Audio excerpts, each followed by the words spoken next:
The first thing that you should do is forget this blocker. The first thing is, I need money to invest in real estate. No, you don't. You need to learn to invest in real estate. And when that learning occurs, the money appears.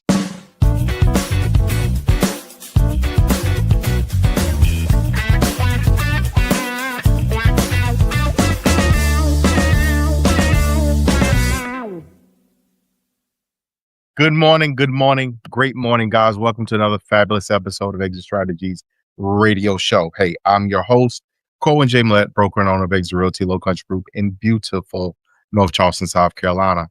Hey, if this is your first time listening to this show, you, sir, or ma'am, are in for a treat because our mission is very simple, is to empower our community through financial literacy and real estate education. Some of y'all act like that's the first time you heard it. Hey, look, that's what we do around here. We legacy build. So I always tell you, put a hashtag on it, tell folks what you're doing. Legacy building, that's what we're doing.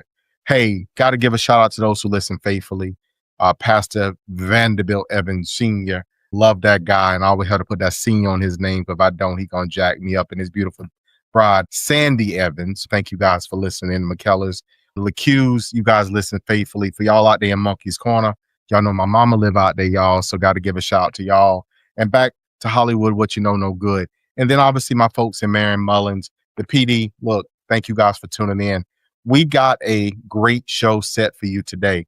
So, every now and again, you got to get into the lab, right? You got to get into, and you got to put things together. You got to make things happen. And today we have none other than, not self-professed. He didn't say this about himself. The people around him say this. They call him the mad scientist of multifamily. I love it. I was intrigued from the start. So as we take this to the lab today, guys, I want to make sure I introduce to you none other than Mr. Neal Bawa. Now, Neal is the CEO and founder of Grow Capitalist. Now, look here. When I saw the name, I said, wait a minute, that's Grow Capital right there. We're going to grow some money. So I was all excited to begin with, and also Mission 10K. He's managing a portfolio, guys, of over 4,400 units, valued at over $660 million, and is serving more than 1,000 investors. So that means he's serious. That means he knows what he's doing. He's a highly data-driven real estate leader, using advanced analytics to identify and develop commercial properties nationwide. So again, he is an expert in the field. He's educated over 10,000 investors through his real estate data analytics course, and is a respected speaker at major industry events and conferences, guys. So look, I don't want to steal no thunder from him. Because look here, we could lay this on his stick and we can take this out. But end of the day, we got the guy here. So I want y'all to make sure I grab a pen, pencil, whatever it is you can write, jot, make notes on, and pay attention. Neal, I want to welcome you to the show. How are you doing today? Thank you. Doing well. And thanks for having me on the show, Corwyn. Thanks for that delightful intro. My friends call me the mad scientist of multifamily because I believe that data is the differentiator between those that succeed today and those that don't. And Corwyn, I've only come up with one original saying in my time, but I think it's a good one to start the show with. And the saying is that the Bible got it wrong by one letter. The Bible got it wrong by one letter because it is not the meek that shall inherit the earth. It's the geek. It's the geek. I love it. Right? I love it. Richest man in the world, geek. Second richest, geek. Third richest, geek. Do you see a pattern there, Corwyn? Do you see a pattern? I love it. That's funny. That's good stuff right there. So Neal, look, this is your space. This is your arena. We'll define this as being a Spartacus today for real. And this is your arena. This is what you do. So tell our folks high level what it is that you do. And let's get into it today. Yeah, so I am a recovering technologist, computer science degree. Data science is my background. I ran a technology company from 1999 to 2014. So not a startup. Hundreds of employees, sold it to a Chicago-based private equity firm. And while I was doing that, I lived in California, big fat tech salary, big fat tax check.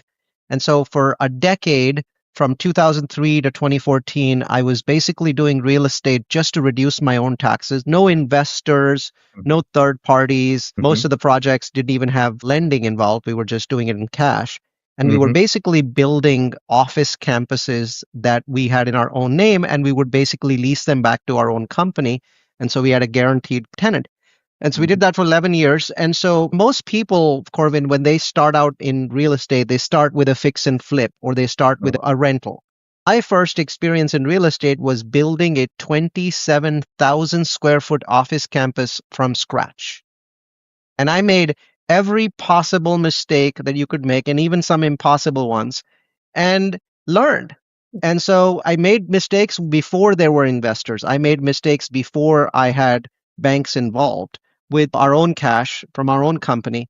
And that sort of helped, because you really need to make mistakes to learn. And I made plenty of those in those 11 years. Until 2014, I hadn't taken any investors' money. But when I sold my company, I had this massive tax event. And my CPA told me about something called syndication, where you want to buy a $20 million building. You don't have $6 million in cash to put down as the down payment. And so what you do is you maybe put $1 million in from yourself, and then you find the remaining $5 million from other investors, and you pool the money together. That's the word syndication, means pooling. And then you basically go out and buy the building, and you own a piece of it, and the investors own the rest of it.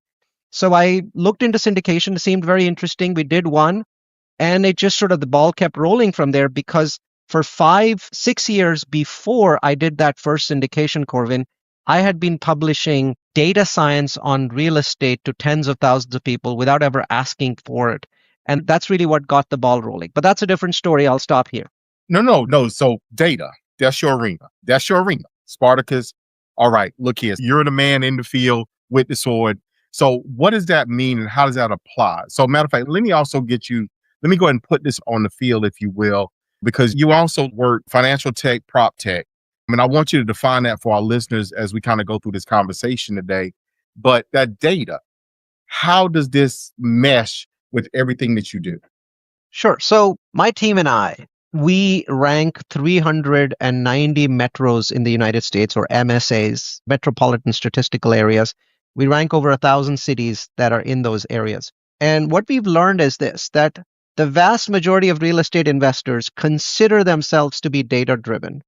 And maybe they are at some levels. Maybe they use an Excel spreadsheet when they're buying a single family home. Maybe they use an Excel spreadsheet when they're building a single family home or a multifamily home. But that's not being data driven. What that means is you do the math, the basic math. Being data driven actually means that you should be able to compare, right? So I'm at a party that Corwyn's hosting, and the party is in Charleston. And there's people talking about lots of different markets in this party. So one person says, I really like Wilmington, North Carolina. So that's further up from, Myrtle Beach. Another person's like, no, I think Myrtle Beach is a lot better. And Corwyn's like, no, I like Charleston. And somebody else is like, no, none of these Southern California markets are good. I like Raleigh and Charlotte. So we're having this conversation and, water cooler conversation, or it's a party. How does anyone objectively say which of these 5 or 6 markets that I mentioned is better? Right? What is the objective way of measuring this? In the stock market, there are objective ways of measuring things like price to earnings ratio, or how much profit does a company make. There's lots of different objective ways of saying X company is better than Y company. But how do you do that for real estate, for metros, right?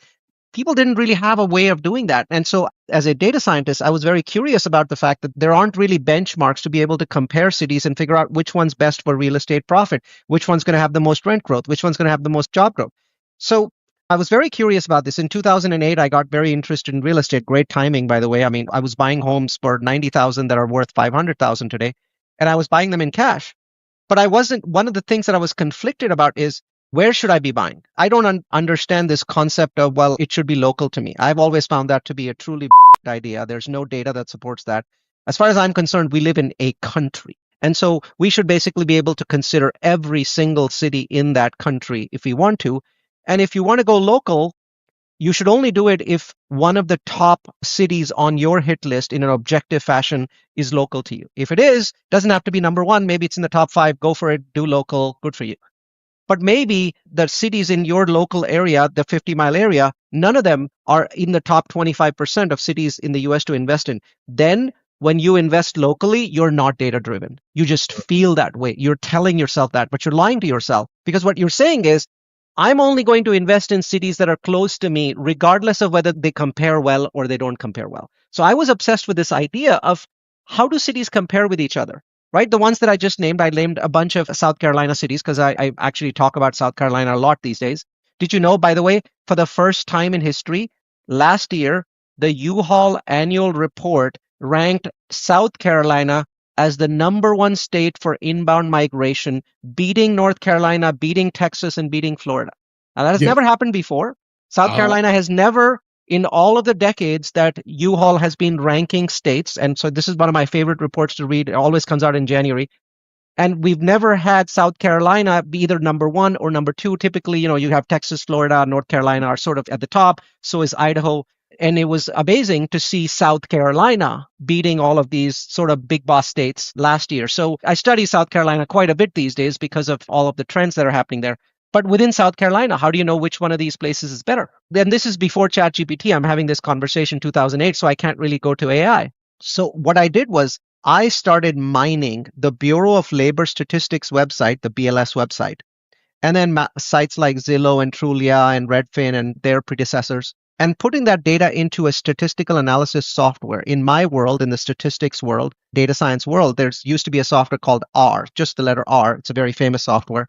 And that software, if you put a lot of data in it, you can ask it questions. These days, of course, you don't need to do that. You could just stick the data into a ChatGPT window and ask questions. You get really great answers. But back then, no such thing existed. So you just throw it in the software and then you massage it and then you get answers out of it. And what I learned was that if you were consistently trying to figure out which cities in the United States were best for real estate profits, there were 5 things that kept coming up again and again and again. 5. And these 5 may be different from the ones that you think about, but I'll give you these 5 just based on my objective, data-driven research. First, population growth, job growth, income growth, home price growth, and crime reduction. I'll go through it again. Population growth, job growth, home price growth, income growth, and crime reduction. And these 5 turned out to be more important, for example, than the quality of schools or some other measure that you might have. And the reason for that was that crime reduction and job growth are inversely proportional to crime. So, right? So if you have a lot of job growth, if you have a lot of home price growth, if you have a lot of population growth, crime automatically decreases. And when crime goes down, education goes up. And so I was factoring in education through crime and others, and I was still coming up with the same list of cities. So when I would have 10 parameters, I'd come up with a list of cities. When I had just these 5, it would be the same list of cities. I stopped looking at schools and other things because I was ending up with the same list of cities. Now, within a city, as you can imagine, this side of the road might be a great school and that side of the road might be a smaller school, but we're still at the city level, right? We haven't dug down into the neighborhood level yet. So at the city level, these 5 were really important. Then I started asking the software, okay, just simply saying population growth is not enough. How much population growth is necessary? What is the tipping point beyond which more population growth than that just leads to people going a little bit insane with home prices? Because I wanted to be in a city where people were insane with home prices. I didn't want to go to a city that was rational. I wanted to go and buy in a city that was irrational or was going to become irrational after I purchased. You see what I mean? Right? So, because irrationality is great for real estate investors as long as you've already purchased. Right? Yeah. So I was interested because the way things work in all of these 5 metrics, you get this slow increase and then you get this hockey perk. You get this point at which beyond which things go upwards in a really nice way, right? And so I was like, how much population growth? How much job growth? How much home price growth? At what point does the city become sexy for real estate investment? And so much money pours in that if you've already purchased, you're good. And so what I did was I figured out how much population growth is needed, and that changes every year. And I published the specific numbers. So what I don't say to people is go to any city that has population growth, job growth, income growth. I tell them, no, that's what I just said there. That's actually worthless. I say things like go to cities that have 0.9% per year population growth, at least 1.2% job growth. I'm making these numbers up. I don't have them memorized because they change every year. But I basically give people specific amounts of numbers. And then I tell them where to go get these numbers. Because the worst possible thing would be if Neal Bawa were to say, you need these 5 numbers, and you can only get them from Neal Bawa. That's not what I was interested. I was interested in something like a Wikipedia. Nobody controls Wikipedia. Nobody makes money off of Wikipedia. So what I do is each year, at the beginning of the year, I publish these 5 metrics and I tell people how much growth you need in each of these areas. And then I tell them where to go get this stuff outside of my control. So I never tell them, come to my website and do this. I just basically tell them, here's an Excel spreadsheet. I've designed this over 15 years of research. Take this spreadsheet, go to this public website, grab this number that's on the second page, grab this number, plug it into the spreadsheet, and it'll give you a thumbs up or thumbs down. And you'll now be able to compare any city in the United States to any other city in the United States objectively and say things in your water cooler or Corwyn's party that no, Myrtle Beach is better than Charleston or Charleston's better than Myrtle Beach. And be right. But because when people challenge you, you basically say, yeah, but did you know that the job growth in Charleston is twice as high as Myrtle Beach? Did you know that the home price growth in Myrtle Beach is 1.1%, but in Charleston is 3.6%? Now, all of a sudden, you're data driven. Now, all of a sudden, you're making your decisions based on what's best for you as opposed to what's closest in terms of driving distance. You don't need money, but eventually you'll need capital. Let's take a short break. You found the perfect property. You got the vision. Now you need the capital. At Melefund Capital, we specialize in funding real estate deals for investors who want to build, blip, or hold and don't have the time to chase after banks. Whether it's new construction, a fix and flip, or long-term rental, we offer simple terms, fast approvals, and access to private capital. We even work with manufactured housing projects because we know what it takes to build value from the ground up. Simple. You bring the deal, we bring the money. Visit melefundcapital.com or call 843-619-7038 to get pre-qualified today. Melefund Capital, we fund what you build.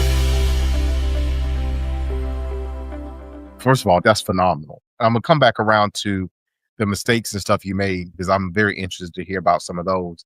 But the application of this. So this is wonderful information. You got it. So obviously it tells you this place is better than this, or these are the trends, or this is what you're looking at. So the action item then comes in. How are you advising your folks, your clients, to act on this information? Are you going for what is quote unquote the top one that comes up and not factor in other information? Are you dialed into maybe the second choice? Are you telling them to diversify amongst those top 5? What does that look like for you as your advice? So it really depends on what they're doing. So no, I do not. I barely ever go for the top city in my rankings because what happens is that the top city is well known to most people. By the time it gets to the top, most people know. So I typically will go for a city that's not the top city, but is in the top 10% in the US because it's rising, but it's not at the top where every single person knows that this is the best city in the US for investment. So the best city in the US for investment is also often the most expensive city for investment. So I tend not to go there. And then what we do is we publish the list each year at the end of January in a webinar. The webinar is 1 hour long. I go through city by city. And then at the end of the webinar, there's usually 500 people on the call. And so I open it up to any city in the US that they'd like to talk about. And until I reach 100 cities, I keep taking cities. So people will just throw cities at me like so-and-so city, Idaho Falls in Idaho. And how does that compare to Twin Falls? Things like that. So I'll take 100 cities. It usually takes me another 30, 40 minutes to go through those 100 cities and offer my opinions. So it's a 1.5 hour webinar with 70 slides with our published data and also data from 10 or 15 other sources like Zillow and Trulia and Redfin and Realtor.com and Fannie Mae, Freddie Mac. All of these sources, the data is on the slide. So you basically, everyone has their own beliefs. Even through the data, you're going to basically cherry pick amongst the beliefs, and that's fine. And that's perfectly fine. I'm okay with that. And then we pick a best city, a up and coming city each year. So for the last 20 years, I've picked 2 cities a year. So that's 20 total. And Charleston not been their list, but it has been a finalist once. Okay. Raleigh has been picked in the past. I've picked Las Vegas. I've picked Indianapolis. And I've picked Austin multiple times. I've picked Boise, Idaho multiple times. So I'll pick basically my favorite city, and then I'll pick an up and coming city, which generally is a little bit cheaper to buy in. but it's up and coming. So Indianapolis has been up and coming for a while. And this year, finally, in 2025, I picked it as my city of the year to invest in. So bottom line is, the answer to your question is, each year we do a webinar. The webinar is free. There is no, you don't need to pay for anything or subscribe to anything. You just go to our website, which is Multifamily University. So you can type in multifamily space university, go there and register, and we'll send you an invite in January to go to this webinar, 70 minutes, very data driven, but very entertaining because we talk about what's causing cities to go up and cities to go down. So it's for single family and multifamily people. It does not work for self-storage people. It does not work for people that are planning to do student housing. So it's very important that you understand that my data is designed for single and multifamily, but it does not work for other areas. And you actually should not use it for that because it can be counterproductive. Self-storage doesn't track with single family and multifamily, so don't use it for anything else.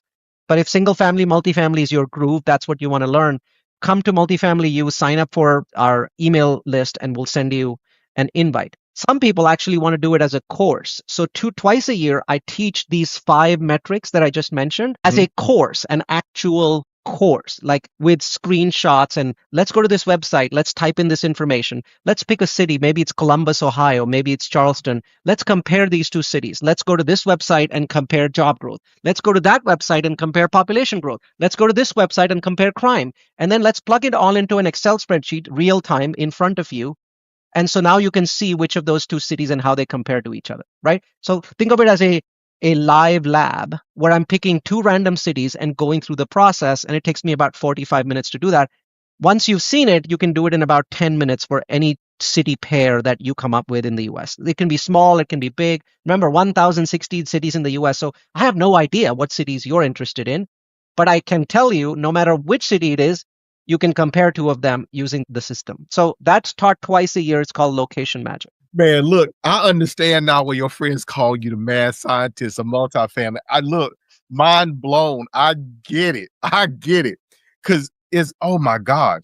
So Neal, let me kind of change this. And again, I'd love to, let's say, get to some of the quote unquote mistakes, but let's define this for our audience, right? So a lot of information, a lot of ways to kind of figure out where to invest and where to be. Really focus on legacy here on our show about setting your family up now for generations to come.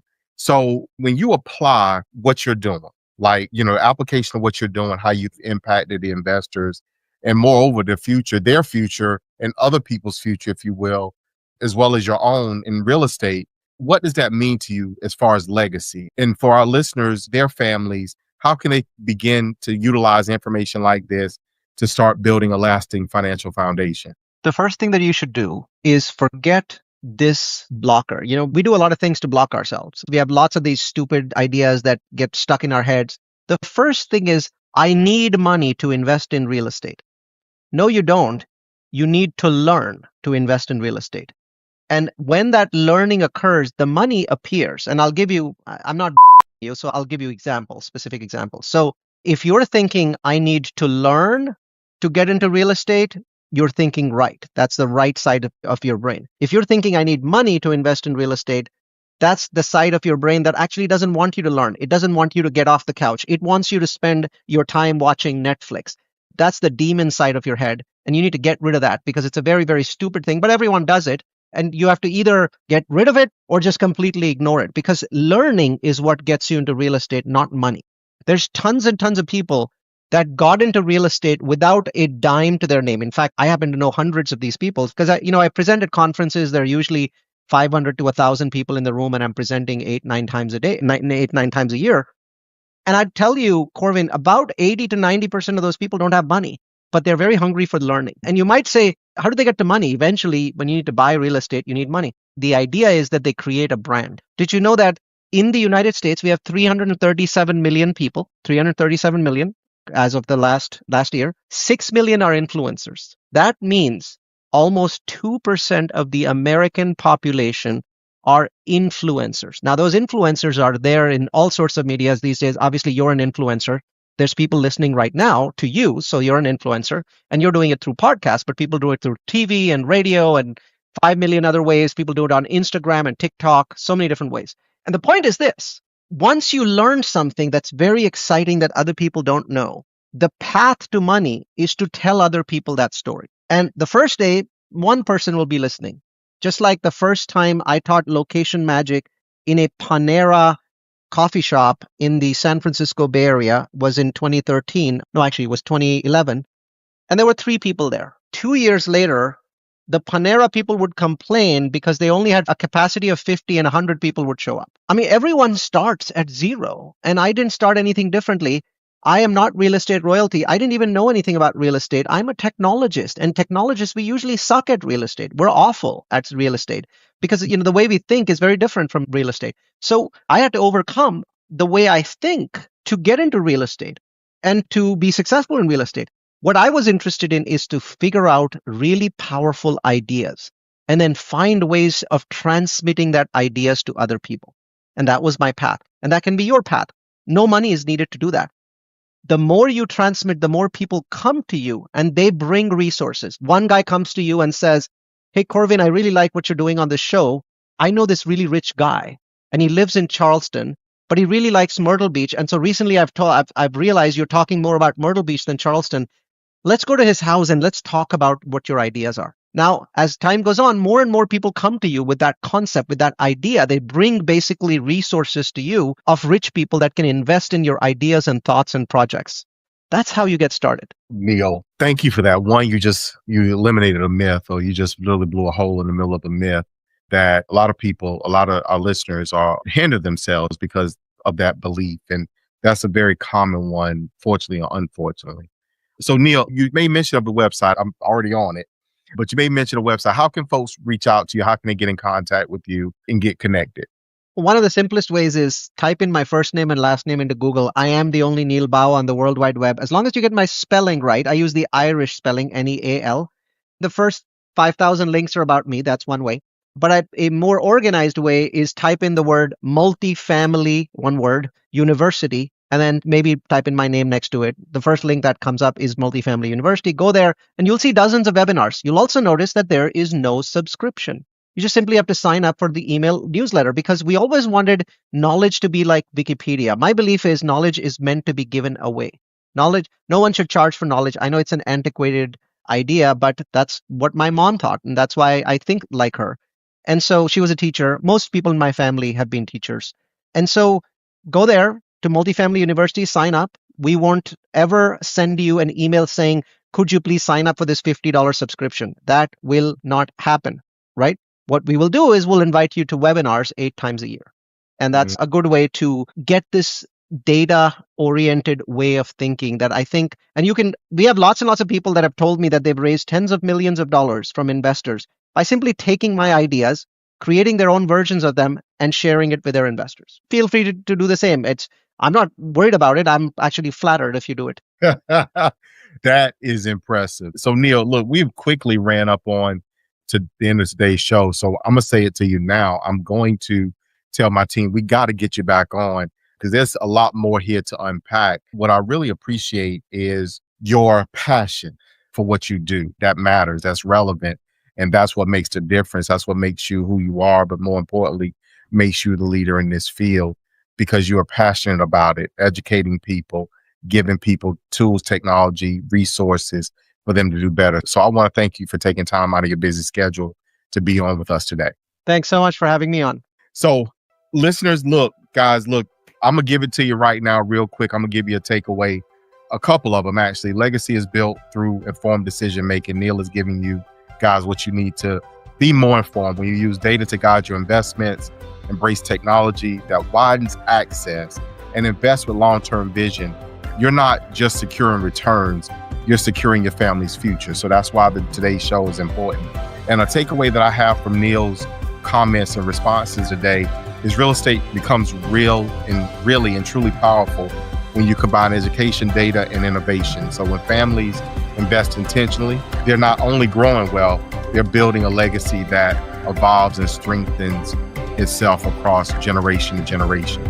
So for our listeners, one more time, guys, y'all know how I feel. You know what I say. I always put the two of those things together this way, and I give it to you this way to say that I love you, and we're going to see you guys out there in those streets.